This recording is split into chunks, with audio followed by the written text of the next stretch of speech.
হযরত সুলাইমান পয়গম্বর গোটা বিশ্বের তিনি বাদশা ছিলেন। হযরত সুলাইমান আল্লাহর কাছে দোয়া করেছেন, রব্বি হাবলি মুলকান লা ইয়ানবাগি লি আহাদিম মিন বা'দি ইন্নাকা আনতাল ওয়াহ্হাব। এ মালিক, আমাকে এমন রাজত্ব দিবা, এমন বাদশাহী আমাকে দিবা, কিয়ামত পর্যন্ত কেউ যেন এই জাতীয় বাদশাহী না পায়। আল্লাহ দোয়া কবুল করেছেন। হযরতে সুলাইমান পয়গম্বর এত বড় রাজা বাদশা হওয়া সত্ত্বেও, এত অর্থের মালিক হওয়া সত্ত্বেও সুলাইমান নিজেকে কখনো মিসকিন ছাড়া কিছুই বলতো না। মাল আসছে ঠিক, কিন্তু এই মাল পাওয়ার পর মালের স্রোতে তিনি ডুবে যান। কথা বলেন ঠিক কি? মালের স্রোতে ভেসে যান নাই। হযরত উসমান ইবনে আফফান সাইয়্যিদুল জুদ ওয়াস সাখা, যাকে বলা হয় দানশীলতার সরদার, লিডার, নিজেকে কোনোদিন মালদার ভাবেন। কথা বলেন ঠিক কি? মালেরা আগার বাহার দি বাসি হামুদ নি'মা মালুন সালিহুন খান্দাস রাসূল। আল্লাহর হাবিব বলেন, ব্যক্তিটা যদি ভালো হয়ে যায়, ব্যক্তিটা যদি নেককার হয়ে যায়, তার মাল কোনোদিন কোনো গুনার কাজে লাগবে না। তার মাল তাফসীর মাহফিলে খরচ হবে, তার মাল মাদ্রাসায় লাগবে, তার মাল মসজিদের মধ্যে লাগবে, এতিম অসহায় যারা কোরআনের পাখি আছে তাদের পিছনে খরচ হবে। এই মাল দিয়ে কোনোদিন সে কোনো গুনাহ কামাবে না। কথা বলেন ঠিক কিনা? এই মাল হজম করতে পারে নাই কে? কারণ। কথা বলেন ঠিক কিনা? মাল পায়া তার মধ্যে দাম্ভিকতা চলে আসছে, অহংকার চলে আসছে, নিজেকে নিজে অনেক বড় মনে করা শুরু। যেমন অনেকে আছে ক্ষমতা পায়া কি করবে সে নিজেই হিসাব করে মিলাইতে পারে। কথা কার? সামান্য একটু ক্ষমতা পায়া তার পাওয়ার দেখে, তার দাম্ভিকতা দেখে কি, তার বিভিন্ন রকমের অনৈতিক জুলুম অত্যাচার দেখে কি আল্লাহ তারে বারবারই সিগন্যাল দিয়ে দেখ। قارون كان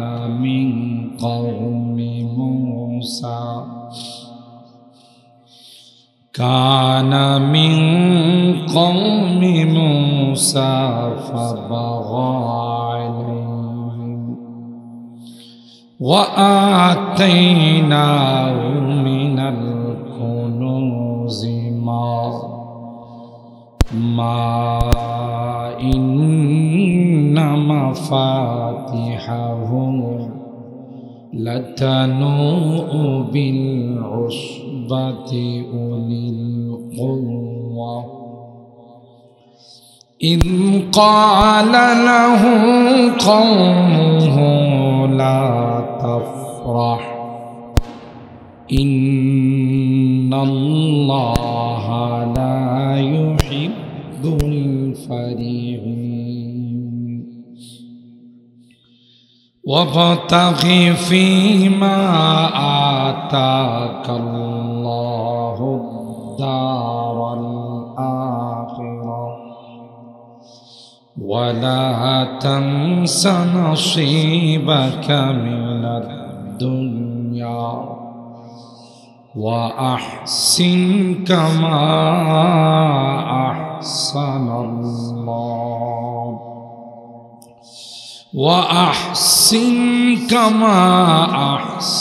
الله إليك ولا تبغ الفساد في الأرض إن الله لا يحب المفسدين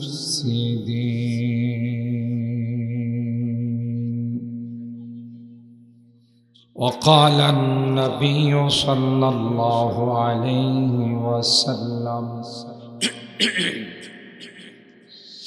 من لم يشكر الناس لم يشكر الله أو كما قال عليه الصلاة والسلام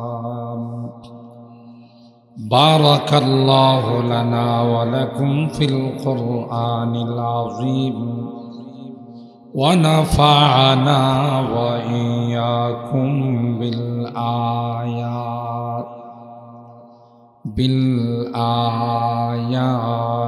والذكر الحكيم صدق الله العظيم وصدق رسوله النبي الكريم ونحن على ذلك لمن الشاهدين والشاكرين والحمد لله رب العالمين محبت সাথে সকলে দুরূদ শরীফ পড়ুন اللهم صل على محمد وعلى آل محمد كما صليت على إبراهيم وعلى آل إبراهيم إنك حميد مجيد اللهم بارك على محمد وعلى آل محمد كما باركت على إبراهيم وعلى آل إبراهيم إنك حميد مجيد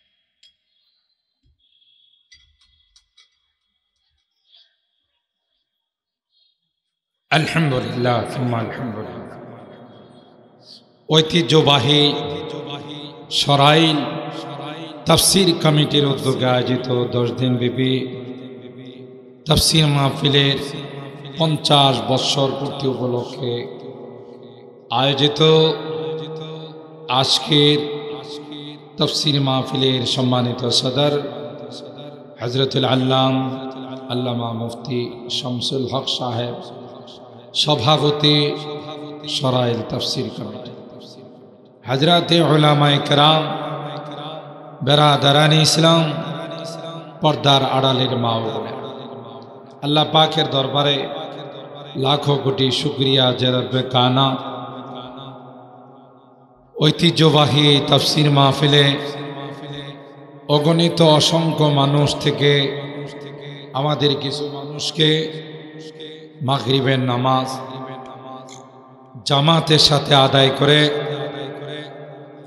আজকের এই আজিম ও শান তাফসীর মাহফিলে আসার এবং বসার তৌফিক দান করেছেন। এই জন্যে অন্তরের অন্তঃস্থল থেকে কালিমাতুশ শুকর আদায় করি, জোরে সুরে বলি আলহামদুলিল্লাহ। আমি বিনয়ের সাথে অনুরোধ করব, আমরা যারা এলাকাবাসী নিয়ামতের কদর না করলে সেই নিয়ামত কিন্তু জায়েল হয়ে যায়, চলে যায়।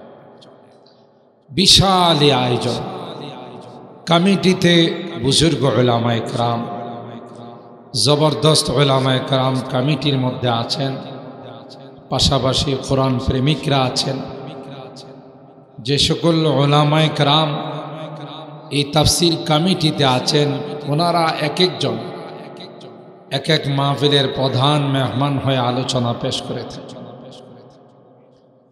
আর এই তাফসীর মাহফিলের সবচেয়ে বড় বৈশিষ্ট্য হল, যিনি ছিলেন রাইসুল মুফাসসিরিন, রাইসুল মুফাসসিরিনের এই লকব যাকে দিয়েছিলেন ফখরে বাঙ্গাল আল্লামা তাজুল ইসলাম সাহাব নব্বরাল্লাহু মারকাদা ওয়া বাররাদাল্লাহু মাজ্জা ওয়া জাআলাল জান্নাতাল ফিরদাউসাল আ'লা মাসওয়া, বলি সকলে আমিন। তার হাতে এই মাঠের তাফসীর শুরু হয়েছে। তো হযরত আমাদের মাঝে তার স্মৃতি, তার এই ঐতিহ্য রেখে গেছেন। এলাকাবাসী আমরা যারা আছি আমাদেরকেও এই নিয়ামতের কদর করা প্রয়োজন। আমরা একটু পারি না, একটু দেশের সমস্ত বড় বড় উলামায়ে কেরাম, পোস্টারে আপনারা নাম দেখেছেন, 50 বছর পূর্তি উপলক্ষে বাংলাদেশের এমন কোনো ফেমাস আলেম নাই, মুফাসসির নাই যাদেরকে কমিটি এই তাফসীর মাহফিলে দাওয়াত দেন। আলহামদুলিল্লাহ। ও ভাই, বৎসর কি বৎসর ঘুরেও যাদের একটা শিডিউল পাওয়া যায় না, এই জাতীয় মুফাসসিরিনে কেরাম, ওয়াইজিনে কেরাম, মুকাররিরিনে কেরাম আজকের এই মাহফিলে দাওয়াত রেখেছেন। প্রতিদিন আমাদের মাঝে এক একজন করে উপস্থিত হয়ে মূল্যবান নসিহা পেশ করবেন। যেমনটা বিজ্ঞ উপস্থাপক একটু আগে বলেছেন, ভাই মেহমান এসে যদি বাড়িতে মেজবান না পায় তাহলে মেহমান অনেক খুশি হয়, তাই না? ওই যে আমাদের একজন আলেম বলতেছেন যে আয়সা ফিরে যা, গেছিলাম আপনি নাই চলে আসছে। কথা কম, এত বড় বড় মেহমান আমাদের মাঝে উপস্থিত হবেন। আমরা যারা মেজবান আছে আমরা যদি না থাকি তাহলে বলুন তো দেখি, মেহমান খুশি হবেন না বেজার হবেন? আমি না হয় ব্রাহ্মণবাড়িয়ার কৃতি সন্তান, ব্রাহ্মণবাড়িয়ারই একজন, কেউ থাকলেও বয়ান করব, না থাকলেও বয়ান করব, যেহেতু মনে করি আমার এলাকা। কিন্তু যারা বিদেশে মেহমান আসবে, ফরিদউদ্দিন আল মোবারক সাহেব আসবে, নানুপুরের পিসা হুজুর আসবে, একজন সুদূর ফেনী থেকে, আরেকজন সুদূর চট্টগ্রাম থেকে, আরেকজন জসিমউদ্দিন রহমানী সাহেব সুদূর ঢাকা থেকে আয়সা। এই পরিমাণ শ্রোতা যদি দেখেন তাহলে তো বক্তব্য অটোমেটিকলি তাদের ভিতর থেকে বের হয়ে চলে আসবে। কথা কয় না, এক লাইন ভুল হয় না, তাইলে বোঝা গেল আমরা এই নিয়ামতের কদর করছি। আমরা আমাদের দোকানে, ব্যবসা বাণিজ্যে, রাস্তাঘাটে, যেখানে সেখানে ঘোরাফেরা করতেছি।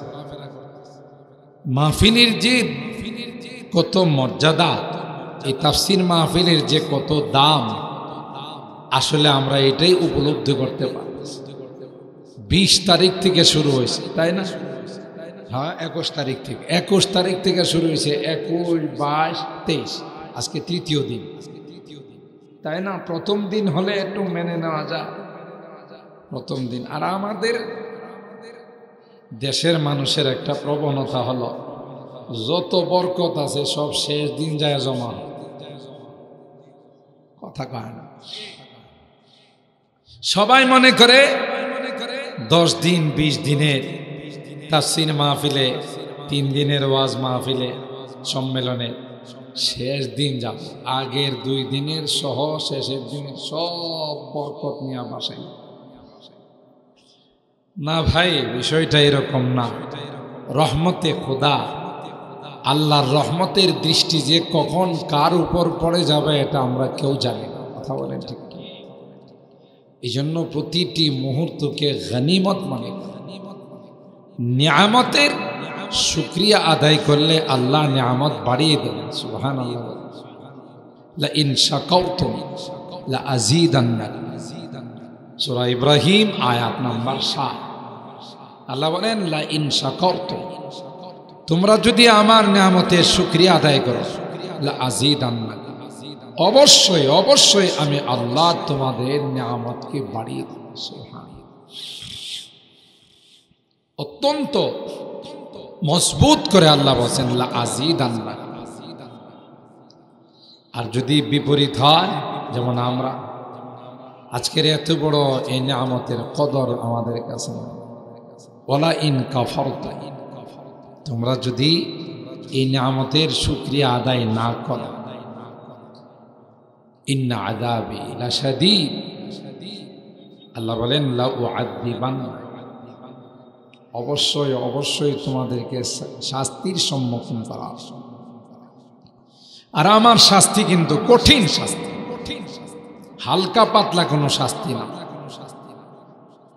তো ভাই, এটা আমার আলোচনার আগে দু একটি কথা আপনাদের হালত দেখে বললাম, তাই আবার বিনয়ের সাথে অনুরোধ করব, সেই উচালিয়াপাড়া মাদ্রাসার মধ্যে আওয়াজ যাচ্ছে, অনেক দূরে আওয়াজ যাচ্ছে, সাউন্ড সিস্টেম অনেক সুন্দর, রাজধানীর সাউন্ড সিস্টেম নিয়ে আসছেন কর্তৃপক্ষ, তাই না? সাউন্ড সিস্টেম অনেক ভালো, অলিতে গলিতে আওয়াজ যাচ্ছে, কিন্তু তারপরেও যদি আমাদেরকে ঘরের থেকে, দোকান থেকে, রাস্তার থেকে বাইর করে মাঠে না নিয়ে আসতে পারে, তাহলে আমরা হতভাগা, বদনসিব। কোরআনের তাফসীরের ছাত্র বনার যোগ্যতা আমাদের মধ্যে আসলো, কোরআনের তাফসীরের ক্লাসে বসার সময় আমাদের মিলল না, তাহলে আমরা কত বড় দুর্বল, কত বড় বদনসিব। আল্লাহ আমাদেরকে এই আজিম ও শান মাহফিলে আসার বসার, কোরআনে কারিমের ছাত্র বনার তৌফিক দান করুন, আমিন। যেহেতু তাফসীর মাহফিল, তাই আমি আপনাদের খেদমতে সূরা আল কাসাস এর ৭৬ এবং ৭৭ নম্বর আয়াত, এই দুইখানা আয়াত কোরআনে কারিমকে সামনে নিয়ে তেলাওয়াত করেছি। সরকারে দো আলম महबूब किबरिया सैयदुल कौनैन सैयदुल सक़लैन हज़रत मुहम्मदुर रसूलुल्लाह सल्लल्लाहु ताआला अलैहि ওয়াসাল্লামের অসংখ্য হাদিস থেকে ছোট্ট একখানা হাদিস পাঠ করেছি। চেষ্টা করব আয়াতে কারিমাগুলোকে এবং হাদিসকে সামনে নিয়ে এই আয়াতে কারিমাগুলোর কিছু অর্থ, তাফসীর তো আমরা বুঝি না, জানিও না, আমাদের দ্বারা তাফসীর হয় না, কিছু অর্থ আপনাদের সামনে পেশ করার আল্লাহ পাকের দরবারে তৌফিক চাই। সকলে বলুন আল্লাহুম্মা আমিন। আল্লাহ পাক এই আয়াতে কারিমা হযরত মূসা পয়গম্বরের চাচাতো ভাই, যার নাম ছিল কারুন, কারুনের নাশুকরি, অকৃতজ্ঞতার কিছু আলোচনা আল্লাহ এখানে পেশ করছে। এর দ্বারা উদ্দেশ্য হলো কারুন আমার নিয়ামতকে অস্বীকার করার কারণে, আমার নিয়ামতকে পাওয়ার পর অবমূল্যায়ন করার কারণে কারুনের যে পরিণতি হয়েছে, কিয়ামত পর্যন্ত যারাই কারুনের মতো নিয়ামত পাওয়ার পর অকৃতজ্ঞ হবে, না শুকুর হবে, না ফরমান হবে, তাদের পরিণতিও ওই রকমই হবে। কথা বলেন ঠিক কিনা? কোরআনে কারীমে যত ঘটনা আল্লাহ বর্ণনা, সেই ঘটনাগুলো সম্পর্কে আল্লাহ তাআলা বলেন, লাকাদ কানা ফি কাসাসিহিম ইবরাতুল লিউলিল আলবাব। এই সকল ঘটনার মধ্যে যারা উলুল আলবাব, বুদ্ধিমান, বিচক্ষণ, যারা জ্ঞানী, আকলমান, তাদের জন্য অনেক অনেক উপদেশ রয়েছে। ফি কাসাসিহিম ইবরাতুল লিউলিল আলবাব। আল্লাহ বলেন যারা বুদ্ধিমান, বিচক্ষণ, জ্ঞানী, তাদের জন্য এর মধ্যে অনেকগুলো উপদেশ রয়েছে। সুবহানাল্লাহ।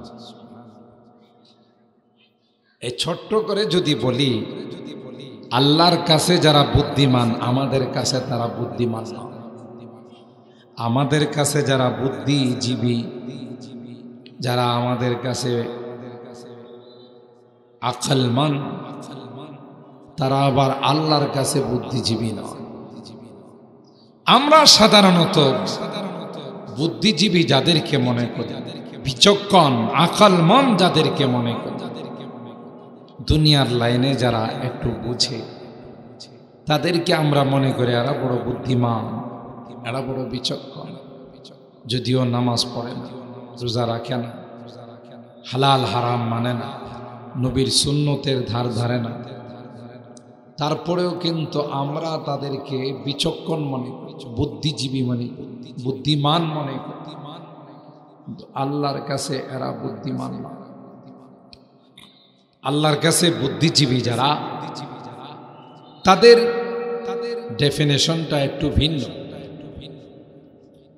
সূরা আলে ইমরানের মধ্যে আল্লাহ বুদ্ধিজীবীদের কোয়ালিটি বর্ণনা করেছেন। الذين يذكرون الله قياما وقعودا وعلى جنوبهم ويتفكرون في خلق السماوات والأرض ربنا ما خلقت هذا باطلا سبحانك فقنا عذاب النار। আল্লাহ বলেন বুদ্ধিমান আর বুদ্ধিজীবী হলো ওই ব্যক্তি যে সারাক্ষণ আমি আল্লাহকে স্মরণ করে, তার মানে হলো ইউসাল্লুনা কিয়ামান ওয়া কুউদা, জীবনে কখনো কোনো অবস্থাতে যারা নামাজ ছাড়ে না, দাঁড়ানোর শক্তি থাকলে দাঁড়িয়ে নামাজ পড়ে, তাও যদি সম্ভব না হয় বসে বসে নামাজ পড়ে, বসার যদি শক্তি না থাকে তাইলে শুয়ে শুয়ে ইশারা করে নামাজ পড়ে। জীবনে কোনো দিন যারা নামাজ কাজা করে না, বুদ্ধিজীবী কারা, বুদ্ধিমান কারা, তাদের সংজ্ঞা, তাদের তারিফ, ডেফিনিশন আল্লাহ এই আয়াতের মধ্যে। যাদের ঈমান নেই, বেঈমান, দুনিয়ার লাইনে যতই তারা বিচক্ষণ হোক না কেন, আল্লাহ বলেন বুদ্ধিজীবী তো দূরের কথা, এটি তো আমার কাছে জিন্দাই না, মরা কথা কয় না। পৃথিবীর যত বড় সুপার পাওয়ার রাষ্ট্রের মালিক হোক না কেন, ঈমান নাই, আল্লাহ বলেন দত্তরি, এটা মরা, চতুষ্পদ জন্তুর চেয়ে তো আর অনেক কিছু। কথা বলেন ঠিক কোরআনের। আওয়ামান কানা মাইতান ফাআহইয়াইনাহু ওয়া জাআলনা লাহু নূরান ইয়ামশি বিহি ফিন-নাস কামান মাসালুহু ফিয-যুলুমাতি লাইসা বিখারিজিম মিনহা কাযালিকা যুয়িনা লিল-কাফিরিনা মা কানু ইয়া'মালুন। আল্লাহ বলেন যারা ঈমানদার নয়, হোক না সে আমেরিকার প্রেসিডেন্ট, হোক সে চায়নার প্রেসিডেন্ট, হোক সে রাশিয়ার প্রেসিডেন্ট, দুনিয়ার যত বড় সুপার পাওয়ারের মালিক হোক না কেন, আল্লাহ ডাক দেয়া কয় এরা একটাও আমার কাছে জিন্দা না, জিন্দাই না, বুদ্ধিমান তো পরে মরা। আল্লাহু আকবার। আল্লাহ বলেন এটি মরা। যারা ঈমানদার, যাদের মধ্যে ঈমান আছে, আল্লাহ বলেন এরাই হলো জিন্দা। বেঈমান কাফের আল্লাহ কয় এরা হলো মরা। যেমন মৃত্যু জিনিসের কোনো দাম নাই, মৃত্যু জিনিসের যেমন কোনো পাওয়ার নাই, আল্লাহ কয় এদেরও আমার কাছে এক পয়সার দাম না।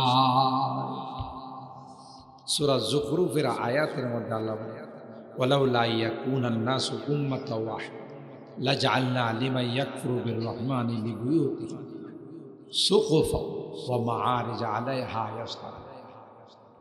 কই যদি ঈমানদারদের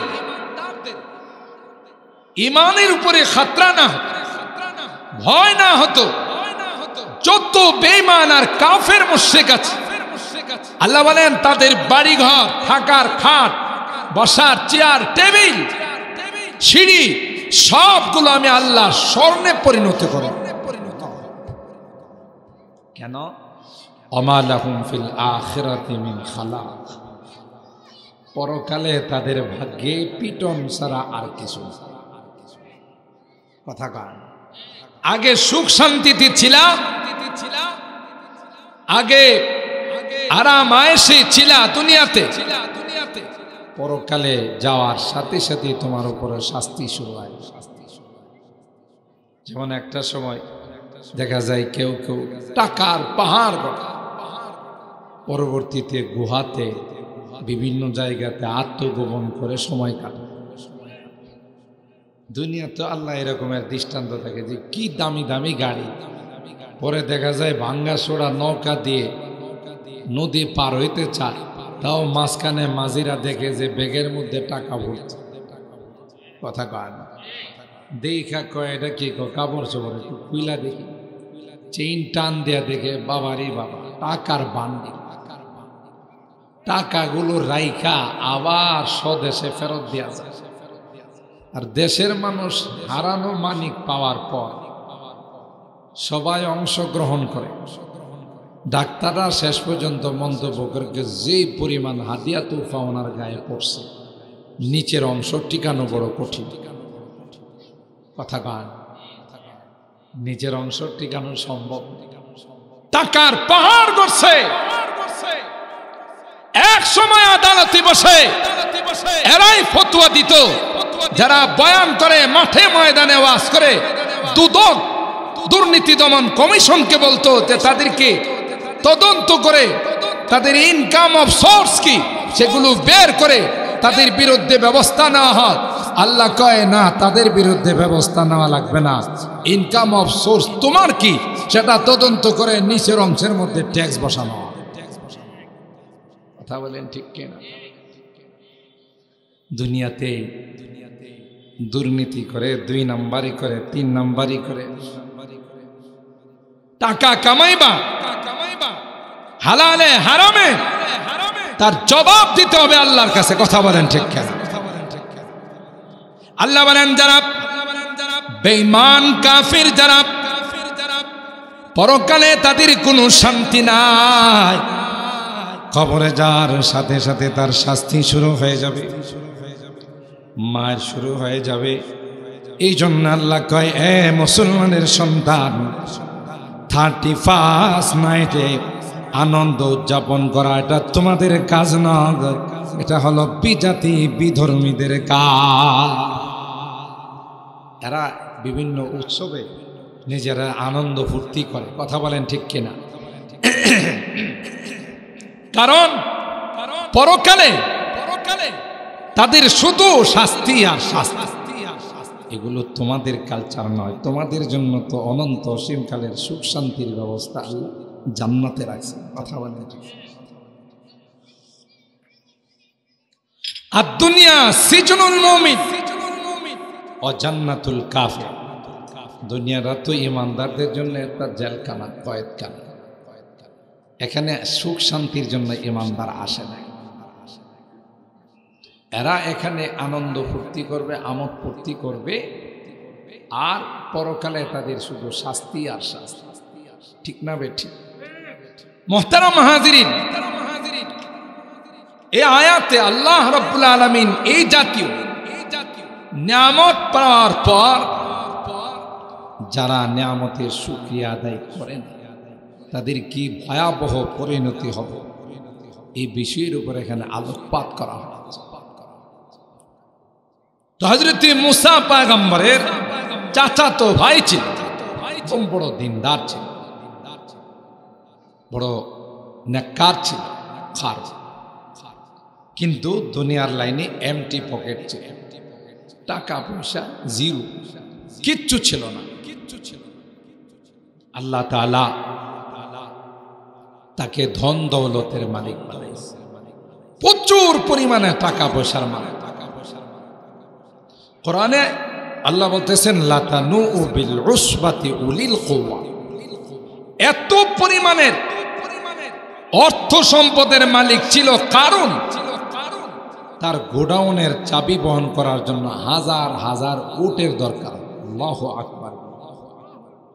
অল্প স্বল্প টাকা পয়সার মালিক ছিল, শুধু চাবি বহন করার জন্য লাতানু বিল উসবাতি উলিল কুওয়া, শক্তিশালী বিশাল উটের জামাত শুধু চাবি বহন করার। কি পরিমাণ টাকা পয়সা! এত টাকা পয়সা আল্লাহ তাকে দিয়েছেন কারুন, অথচ একটা সময় তার কিছুই ছিল। কিন্তু এই টাকা পয়সা পাওয়ার পর তার মধ্যে আস্তে আস্তে আল্লাহর নাফরমানি শুরু হয়ে গেছে। টাকার স্বভাব বড় খারাপ, দুনিয়ার ধন দৌলতের স্বভাব বড় খারাপ। এটা যার কাছে আসে তাকে অবাধ্য বানায় ফেলা, নাফরমান বানায় ফেলা, যদি সে এটাকে কন্ট্রোল করতে না পারে। টাকা না আসলে এত গুনাহ তার দ্বারা হয় না। কেন?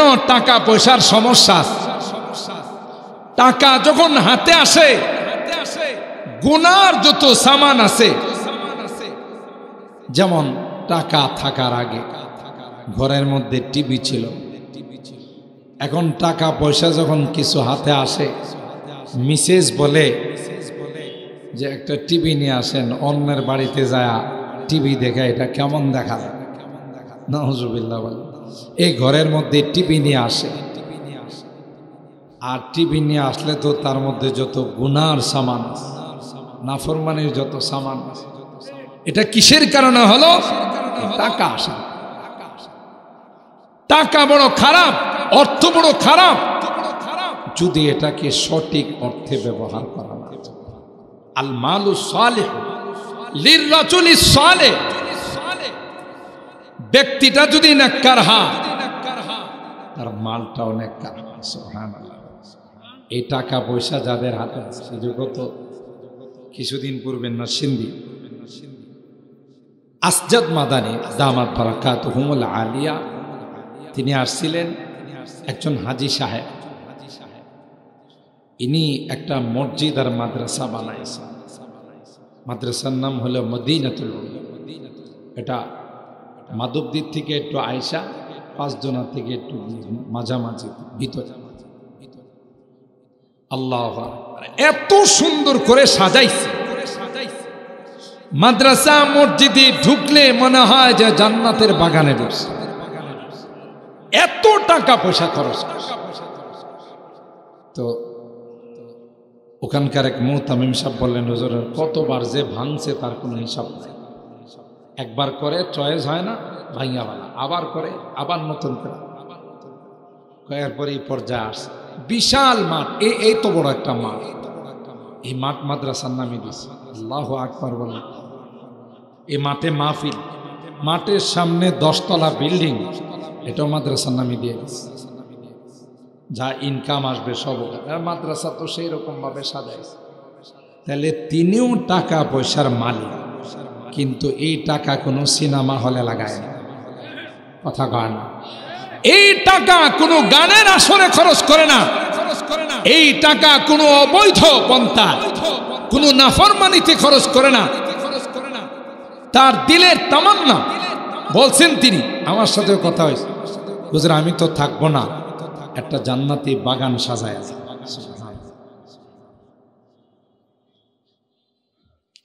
মালেরা গর বাহরে দিবাসি হামর নি'মা মালুন সালিহুন খান্দাস রাসূল।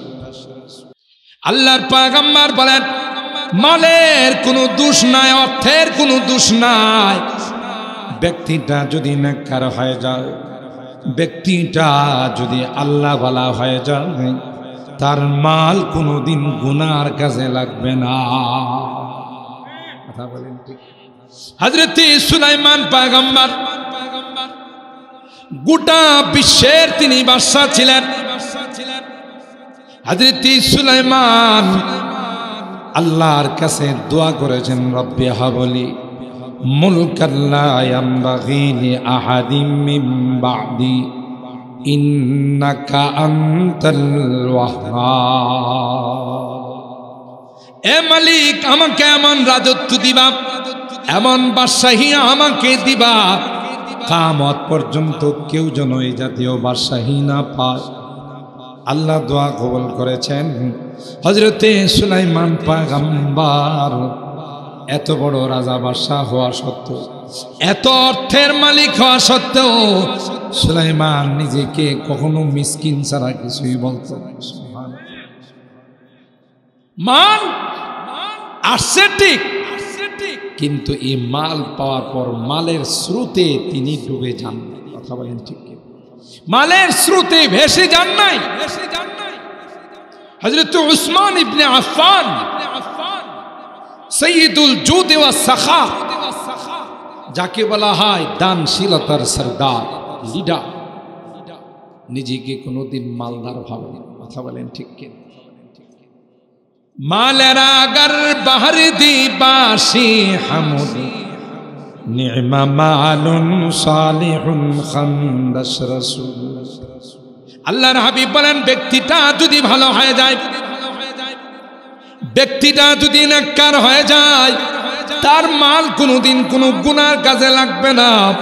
তার মাল তাফসীর মাহফিলে খরচ হবে, তার মাল মাদ্রাসায় লাগবে, তার মাল মসজিদের মধ্যে লাগবে, এতিম অসহায় যারা কোরআনের পাখি আছে তাদের পিছনে খরচ হবে। এই মাল দিয়ে কোনোদিন সে কোনো গুনাহ কামাবে না। কথা বলেন ঠিক কিনা? এই মাল হজম করতে পারে নাই কে? কারণ। কথা বলেন ঠিক কিনা? মাল পায়া তার মধ্যে দাম্ভিকতা চলে আসছে, অহংকার চলে আসছে, নিজেকে নিজে অনেক বড় মনে করা শুরু। যেমন অনেকে আছে ক্ষমতা পায়া কি করবে সে নিজেই হিসাব করে মিলাইতে পারে। কথা কয়, সামান্য একটু ক্ষমতা পায়া তার পাওয়ার দেখে, তার দাম্ভিকতা দেখে কি, তার বিভিন্ন রকমের অনৈতিক জুলুম অত্যাচার দেখে কি আল্লাহ তারে বারবারই সিগন্যাল দিয়ে, দেখ দাম্ভিকতা প্রকাশ করিস না, অহংকার করিস না, আমি কিন্তু যখন টান দিয়া ধরব তখন কিন্তু তোকে কেউ বাঁচাইতে পারে। ইজ্জত দেওয়ার মালিক কে? ক্ষমতা দেওয়ার মালিক কে? আবার নেওয়ার মালিক কে? কুলিল্লাহুম্মা মালিকাল মুলক তুতিল মুলকা মান তাশা ওয়া তানজিউল মুলকা মিম্মান তাশা ওয়া তুইজ্জু মান তাশা ওয়া তুযিল্লু মান তাশা বিয়াদিকাল খায়র ইন্নাকা আলা কুল্লি শাইইন কাদির। আমরা এগুলো বুঝি না। আমাদের নেতাদের একটা স্লোগান আছে, কেউ নেতা থাকলে রাগ করেন না। নেতারা বিভিন্ন সেমিনারে বক্তব্য দিতে গিয়ে প্রথমে বলে জনগণ সর্বময় ক্ষমতার মালিক। নাউজুবিল্লাহ করবেন না, এটা একটা কুফরি স্লোগান। কথা কয়, সর্বময় ক্ষমতার মালিক কে?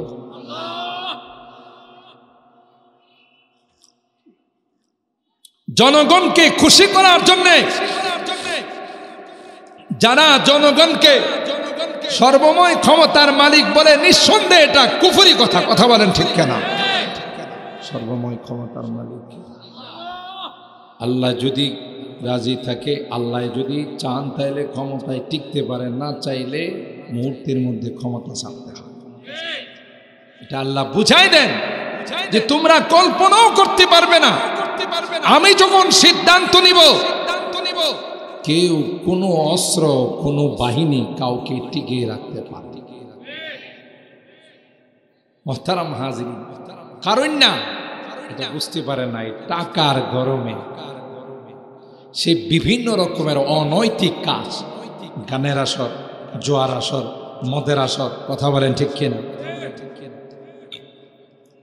বিভিন্ন রকমের অনৈতিক কাজে কারণ যখন জড়ায় গেল তখন একদল দিনদার আল্লাহওয়ালা সাহেবে নিসবত তার কাছে গেলেন তাকে একটু উপদেশ দেওয়ার জন্য। কি দেওয়ার জন্য?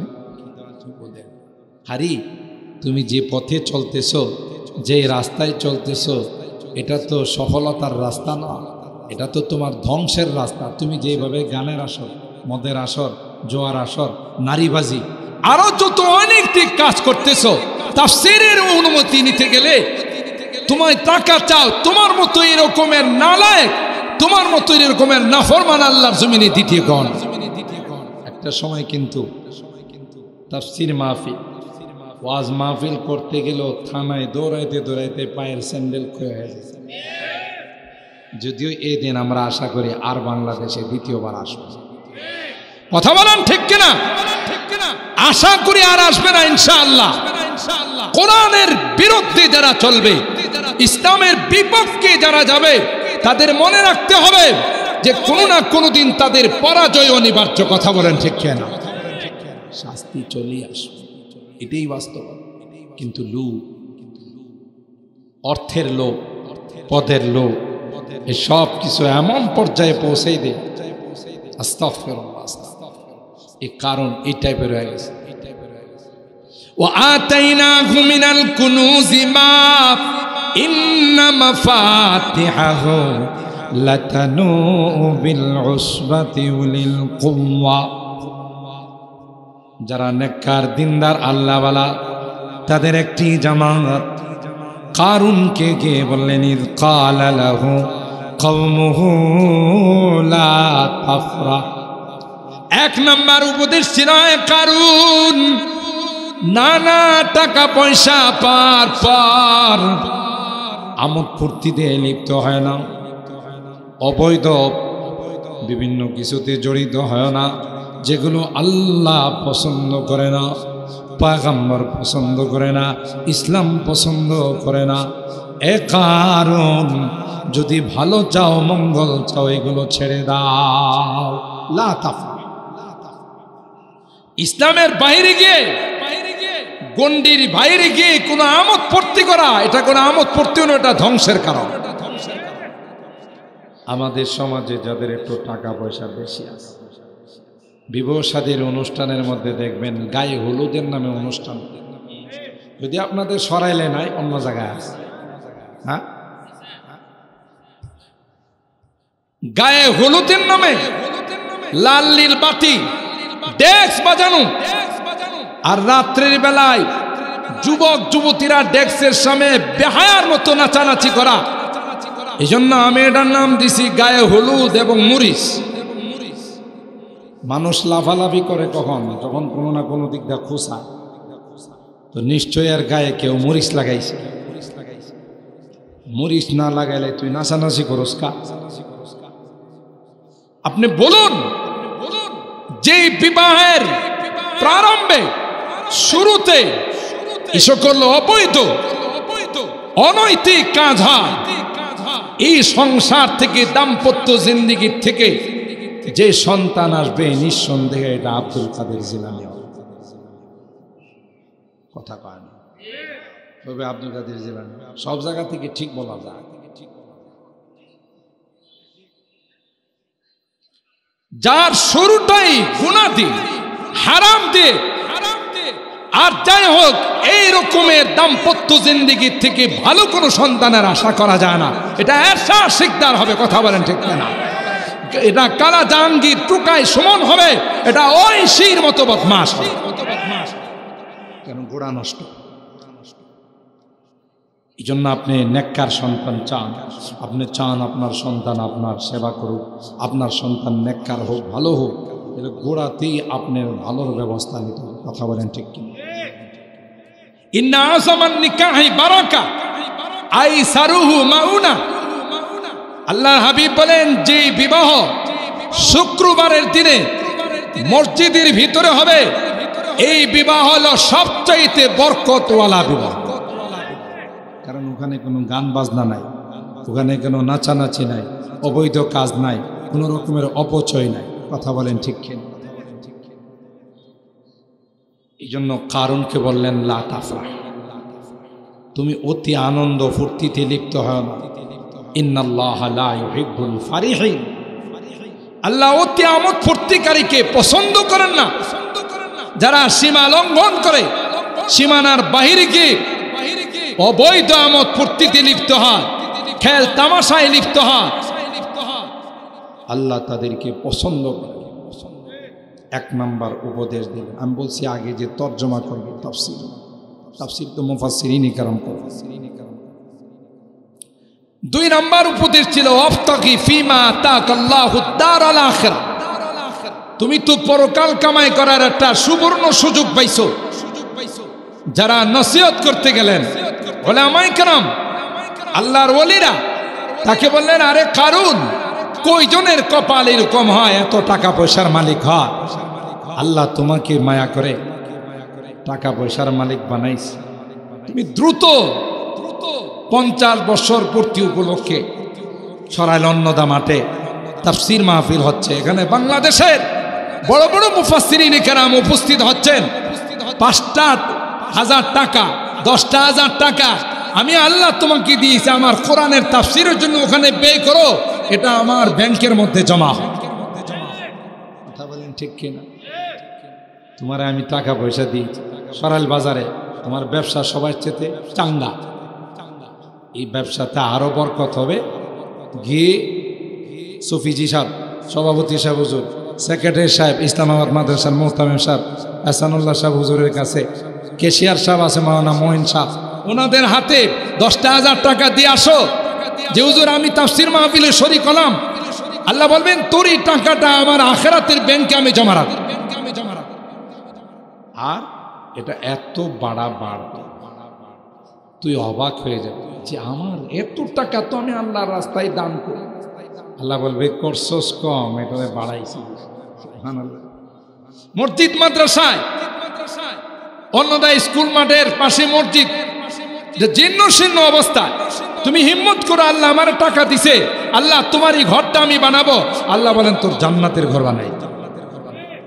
কথা বলেন ঠিক কিনা? কারণ মসজিদে সবার টাকা লাগে না। কথা বলেন, তোমার টাকা যদি মসজিদের মধ্যে লেগে যায় তুমি ভাগ্যবান। হাতে নাও যে আল্লাহর ঘর, এই মসজিদ এই অবস্থায় পড়া আছে আজকে এতদিন যাবে, এই মসজিদের যা লাগবে তার ব্যবস্থা আমি করব। সুবহানাল্লাহ। তাহলে তোমার টাকাটা কাজে লাগবে, যদি পরকাল কামাই করার একটা সুবর্ণ সুযোগ। এতিম, অসহায়, বিধবা, চলতে পারে না, রাত্রির বেলায় মানুষের বাড়িতে বাড়িতে গিয়া হাক ডাক মারে, আছেন কেউ? আমার স্বামী নাই, আমি অসহায়, আমারে কিছু খানা দেওয়া সাহায্য করো।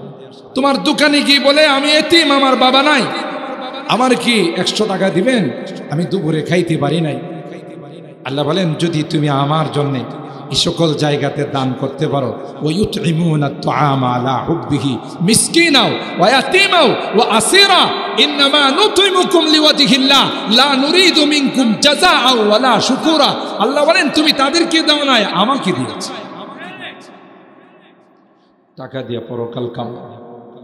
ওয়াবতাগি ফিমা আতাকাল্লাহুদ দারাল আখিরা। আরে কারুন, আল্লাহ তোমাকে অজস্র পরিমাণ টাকা পয়সা দিয়েছে, পর্যাপ্ত পরিমাণ টাকা পয়সার মালিক।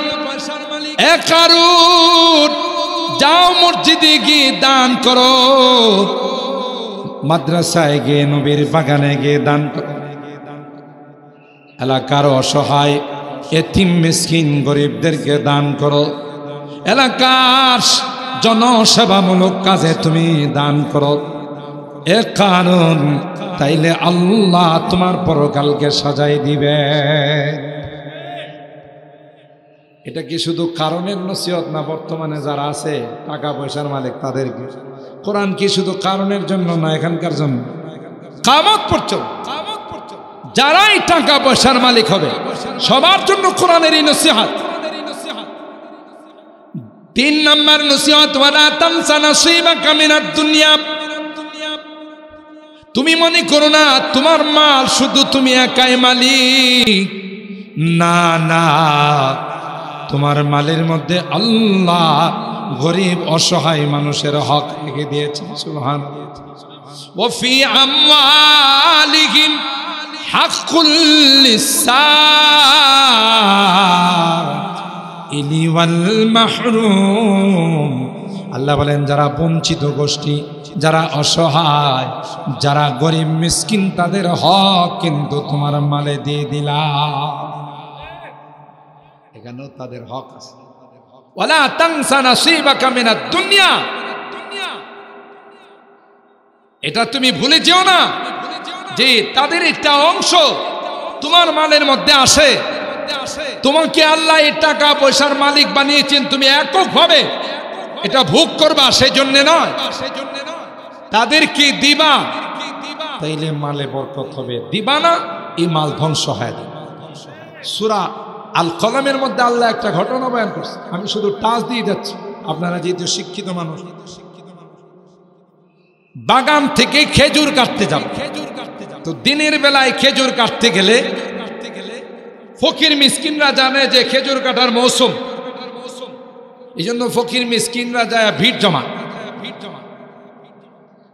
ঠিক খেজুর কাটার পর আমাদের কিছু খেজুর দিবে।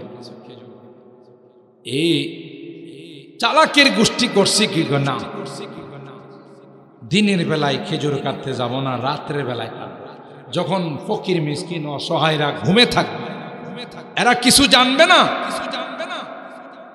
তখন আমরা গিয়ে বাগান থেকে খেজুর কাইটা নিয়ে আসবো, বাস এদেরকে দেওয়া লাগলো না, আমরা পুরোটাই পাই। আসবাহাত কাসরিম ফাতানাদাউ মুসবিহিন আনিগদু আলা হারসিকুম, যখনই প্ল্যান করে রাত্রির বেলায় বাগানে ফসল কাটার জন্য গেল, ফল কাটার জন্য গেল, গিয়ে দেখি পুরা বাগান পুরা জমিন আগুনে পুড়ায়া ছাই করে। নাউজুবিল্লাহ কইবেন না। এখন এরা মাথায় হাত দিয়ে কয় হায় হা, এত সুন্দর বাগান, এত সুন্দর ধান, এত সুন্দর গম, এত সুন্দর সরিষা দেখে গেলাম, তুকায় তুকায় বাদায় বাদায় বড় বড় খেজুর, এখন দেখি গাছ পুড়ে গেছে।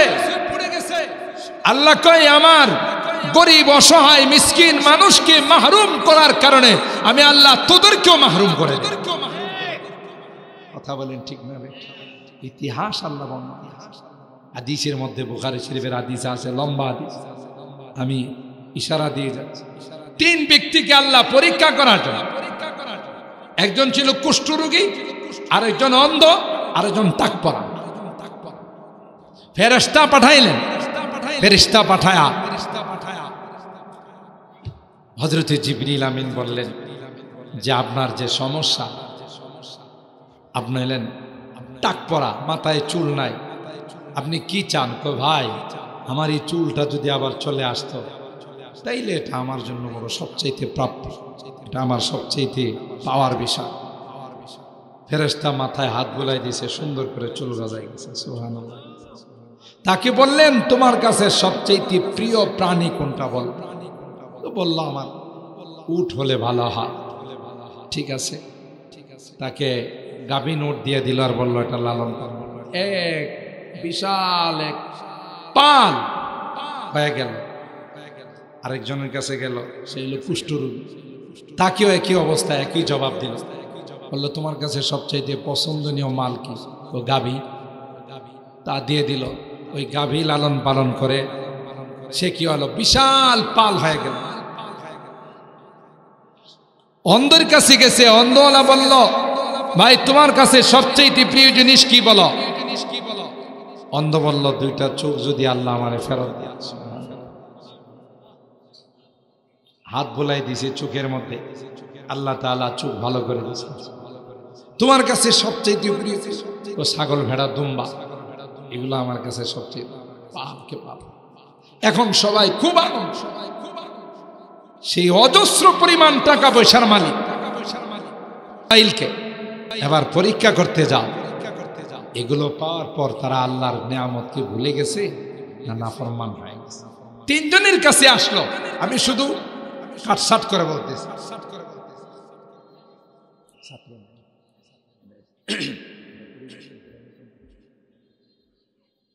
ভাই শুনেন, ঘটনা ঘটনা না,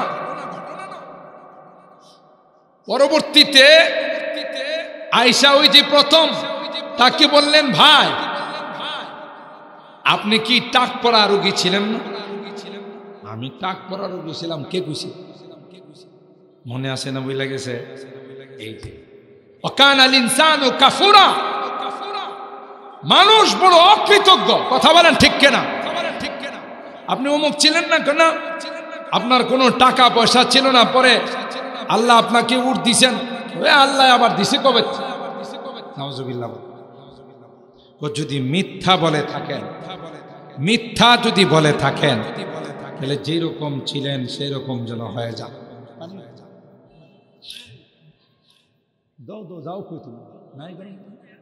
আচ্ছা ঠিক আছে। মুহতারাম হাজরিন, তখন সে আগের মতো হয়ে গেল। নাউজুবিল্লাহ বলে। ওই কুষ্ঠরোগীও অস্বীকার করছে আগের মতো। অন্ধের কাছে যাওয়া, অন্ধ বলতেছেন, ভাই আমি অন্ধ ছিলাম, আমার আল্লাহ আমার চোখ ফিরিয়ে দিচ্ছে। আমার পালের থেকে যে কয়টা দুম্বা, যে কয়টা বকরি আপনি নিতে চান নিয়ে যান, আমার কোনো আপত্তি নাই, এগুলোর কোনটার মালিক আমি নয়, এগুলোর মালিক আল্লাহ। বললেন, তোমার এই তিনজনের পরীক্ষার মধ্যে তুমি পাশ করছো, তোমার প্রতি আল্লাহ রাজি হয়ে গেছে, তাই তোমার এগুলো থাকবে, আর বাকি দুইজনের ধ্বংস হয়ে গেছে। শুকরি নিয়ামত নিয়ামতাত আফজুকুনা, কুফরি নিয়ামত নিয়ামতাত বেরুকুনা। নিয়ামতের শুকরিয়া করলে বাড়ে, আর না শুকরি করলে চিনি নিয়ে যান, শাস্তির উপযুক্ত। কথা বলেন ঠিক কি? তাকে যখন এই কথা বলা হলো, কত নম্বর উপদেশ? ওয়ালা তানসা নাসিবাকা মিনাদ দুনিয়া, 3 নম্বর। 4 নম্বর হলো ওয়া আহসিন কামা আহসানাল্লাহু ইলাইক। তুমি পথের ভিখারি ছিলে, কিছুই তোমার ছিল না, আল্লাহ তোমার উপর বিশেষ দয়া, বিশেষ ইহসান করে তোমাকে আল্লাহ এই পর্যায়ে পৌঁছাইছে। তুমি ওইভাবে আল্লাহর দেওয়া সৃষ্টির উপরে দয়া করো। ইরহামু মান ফিল আরদ ইয়ারহামুকুম মান ফিস সামা। একটা বেশ্যানারী যদি কুকুরকে পানি পান করায় জান্নাতি হয়ে যায়, আল্লাহু আকবার বলেন। ইরহামু মান ফিল আরদ ইয়ারহামুকুম মান ফিস সামা। তোমার উপর যেমন আসমানের মালিক দয়া করছে, ইহসান করছে, তার অনুগ্রহ, তুমিও আল্লাহর সৃষ্টির উপর অনুগ্রহ করো, দয়া করো, তাইলে আল্লাহ তোমার জীবনে, মালে, সবকিছুতে বরকত। 5 নম্বর নসিহত, ওয়ালা তাবগিল ফাসাদা ফিল আরদ। টাকা পয়সার কারণে, ক্ষমতার কারণে জমিনের মধ্যে, দেশের মধ্যে অশান্তি সৃষ্টি করো না। পাওয়ার দেখায়া আয়না ঘরে কাউকে বন্দি করো না। পাওয়ার দেখাইয়া কাউকে লাল ঘরে বন্দি করো না। পাওয়ার দেখায়া কাউকে গুম খুন কইরো না। অহেতু কাউকে ফাঁসির কাস্টে ঝুলাইও না, কারণ এই পাওয়ার হলো সাময়িক সময়ের জন্য। কথা বলেন ঠিক কিনা? ওয়ালা তাবগিল ফাসাদা ফিল আরদ। জমিনের মধ্যে অশান্তি সৃষ্টি করিও না। অশান্তি যারা সৃষ্টি করে, জমিনের মধ্যে ফিতনা যারা সৃষ্টি করে, আল্লাহ তাদেরকে পছন্দ করেন না। যেহেতু আল্লাহ পছন্দ করেন না, যে কোনো সময় আল্লাহ তার উপরে শাস্তি নাজিল করে দিবে। ঠিক কিনা বলেন? দাম্ভিকতা, অহংকার, তাকাব্বুরি সব আল্লাহ মাফ করেন, বরদাস্ত করেন। এগুলো বরদাস্ত করতে হবে। যখনই কাহার ভিতরে দাম্ভিকতা চলে আসে, যেমন ফেরাউন, ফেরাউনে এতটাই মুতাকাব্বির, ফেরাউনে এতটাই তার মধ্যে অহংকার চলে আসছিল, একটা পর্যায়ে ফেরাউন দাঁড়িয়ে বলতো, আলাইসা লি মুলকু মিসরা ওয়া হাযিহিল আনহারু তাজরি মিন তাহতি। তোমরা কি আমাকে চিনো না? এই মিশরের বাদশা আমি, নীল নদ, সমুদ্র সবগুলো আমার ইশারায় চলে। তোমরা কাকে মানো? আম আনা খায়রুম মিন হাযাল্লাযী হুয়া মাহিন ওয়া লা ইয়াকাদু ইউবিন। নবীর দিকে ইঙ্গিত করে, হযরত মূসা পয়গম্বরের দিকে ইঙ্গিত করে বলতেছে, কাকে মানো? সে কোথায় আর আমি কোথায়? নাউজুবিল্লাহ। চরম দাম্ভিকতা, অহংকারে পৌঁছার পর একটা পর্যায়ে আল্লাহ ফেরাউনকে নিয়ে পানিতে ডুবাইয়া মারছে। কথা কার, যখন মারা যাবে, সমুদ্রে ডুবে যাবে, তখন ওখানে গিয়ে ফেরাউন তার জাতির উদ্দেশ্যে বলতেছে, দেখছো কি পাওয়ারফুল বাদশা আমি, আমার আশা লাগে না, কোনো প্ল্যান করা লাগে না, শুধু মিশরের সিংহাসনে বসে আমি আঙ্গুল দিয়ে ইশারা করছি যে 12টা পদ্মা নদী হয়ে যা, পদ্মা সেতু হয়ে যা, এ আমার ইশারাই যথেষ্ট। ইশারা করতে দেরি হয়, লৌহিক সাগরে 12টা পদ্মা সেতু হতে দেরি হয় নাই। পদ্মা সেতু কি হে বানাইছে বলেন? এই কার্পেটিং রাস্তা বানাইছেন কে? আর কৃতিত্ব নিতে চাই কে? ফেরাউন। কথা বলেন ঠিক কিনা? আল্লাহ ফেরাউনরে ডাক দিয়ে কয়, যথার্থ, তুই ঠিকই বলছিস, তোর হাতের বানানো দেখেই তো এখনো কিচ্ছু হয় নাই, বহাল আছে, তুই উদ্বোধন কর। কথা কয় না। আল্লাহ কয়, তোর সৈন্য সামন্ত নিয়ে, তোর চেলা বাহিনী নিয়ে, সবাইকে নিয়ে তুই ঢুকে যা। দেখিস না কত সুন্দর ভাবে সেতুগুলো দাঁড়ায় আছে, কার্পেটিং রাস্তা সমুদ্রের উপরে বহাল আছে। সুতরাং তুই ওখানে গিয়ে এটার উদ্বোধন কর। উদ্বোধন করে দেখবে যে তোর বানানো সেতু কত কাজে লাগতেছে তোর। কথা কয় না। যখনই ফেরাউন তার বাহিনী নিয়ে লৌহিক সাগরের এই সেতুগুলোর উপরে উঠল, কার্পেটিং রাস্তার ভিতরে গেছে, সমুদ্রকে আল্লাহ ডাক দেখায়, আর সায়ার স্কিল লাগে, মার, ধমাধম মার। কথা বলেন ঠিক কিনা? দুই দিকে ধমাধম করে ঠাস ঠাস করে পানিগুলো সেতুকে তছনছ করে ফেললো। ফেরাউন এবং ফেরাউনের বাহিনী সহ সবগুলোকে ডুবিয়ে ফেললো। কথা বলেন ঠিক? দাম্ভিকতা এখন গেলে কই, তোর না বলে, তোর অর্ডারে না বলে চল, তোর এখন ডুবাই কা। ফেরাউন যখন পানিতে ডুবতেছে, তখন তো দেখলো, হায় হায়, আমার বানানো সেতু আমারে মারতেছে। কথা কান। তখন ফেরাউন বারবার তাফসীরের কিতাব খুলে দেখুন, তাফসীরে মারিফুল কোরআন, আল্লামা ইদ্রিস কান্দলবী রহমাতুল্লাহ আলাইহি লেখা, তিনি ওখানে লিখেন, হযরত জিবরাইল আল্লাহর আরশ থেকে নেমে সমুদ্রের নিচে থেকে কাদা নিয়া ফেরাউনের মুখে চাপ দিয়া ধরছে। চাপ দিয়া ধয়রা কই, যদি আবার বলবে যে ওয়া আনা মিনাল মুসলিমিন, আল্লাহ আমি একজন পাক্কা মুসলমান, একটা থাপ্পড় দিব, 32টা দাঁতের পরে আরো 2টা দাঁত বেশি বানাই। কথা বলেন ঠিক কি? قال آمنت بالله الذي آمنت به بنو إسرائيل وأنا من المسلمين। ফেরাউন বলে, আল্লাহ আমি ঈমানদার, আমি একজন পাক্কা মুসলমান। আল্লাহ ডাক দেয়া কয়,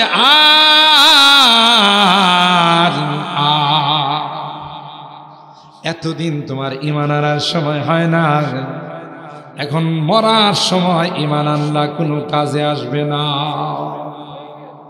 এ ভাই, শেষ কথা বলে যাচ্ছি, আমরা মুসলমানরা নিজেদেরকে দুর্বল মনে করি, অনেক সময় হীন মন মানসিকতায় আমরা ভুগি। আল্লাহ কয়, না না, পৃথিবীতে যত সন্তান প্রবেশ করে প্রত্যেকে ইসলাম ধর্ম নিয়ে আসে, আবার পৃথিবীর থেকে যাওয়ার সময় সবাই ইসলাম ধর্ম নিয়ে যাওয়ার চেষ্টা করবে। শুরু তো ইসলাম, শেষও ইসলাম, আর মাঝখানে যত ধর্ম আছে এগুলো মানব রচিত ধর্ম, একটা আল্লাহর কাছে গ্রহণযোগ্য। ঠিক না বেঠিক? আল্লাহ কোরআনে বলেন যে প্রত্যেকটা বিজাতি, ফেরাউন বলেন, নমরুদ বলেন, আবু জাহেল বলেন, হামান বলেন, কারুন বলেন, ডোনাল্ড ট্রাম্প বলেন, শি জিনপিং বলেন, অথবা ভ্লাদিমির পুতিন বলেন, দাদা নরেন্দ্র মোদী বলেন, সবগুলো যাওয়ার সময় ঈমান এবং ইসলাম গ্রহণ করার যাওয়ার চেষ্টা করবে। আল্লাহ ডিক্লেয়ার দিবেন, ফালাম ইয়াকু ইয়ানফাউহুম ঈমানুহুম লাম্মা রাআউ বাসানা। এখন মেয়াদ শেষ, তোমার ঈমান আমার কাছে গ্রহণযোগ্য না। ঠিক কি হলো শেষ পর্যন্ত? কারণে এই নসিহতগুলো করার পর আল্লাহর এই নসিহতগুলো মানল। কি কয়, হে মিয়া, ওয়াজ করতে আইছো না, খাওয়া দাওয়া করে কোনো কাম নাই, আমার ওয়াজ করতেই আল্লাহ আবার কবে দিল আমার যোগ্যতা বলে আমি মাল অর্জন করছি। নাউজুবিল্লাহ করেন। ক্বালা ইন্নামা উতীতুহু আলা ইলমিন ইনদি, নিজের উপরে নিয়ে নিল, আল্লাহর নিয়ামতকে স্বীকার করতে রাজি হলেন। ফাখাসাফনা বিহি ওয়া বিদারিহি। কোরআনে আল্লাহ বলেন কারণ এবং কারণের গোষ্ঠী, কারণের ধন সম্পদ সবগুলোকে আমি আল্লাহ জমিনের মধ্যে ধসাই দিয়েছি। আমার পুরো আলোচনার সারাংশ হলো ভাই, যেই রকমের নিয়ামতি আল্লাহর আমরা পাবো সাথে সাথে তার শুকরিয়া আদায় করতে হবে।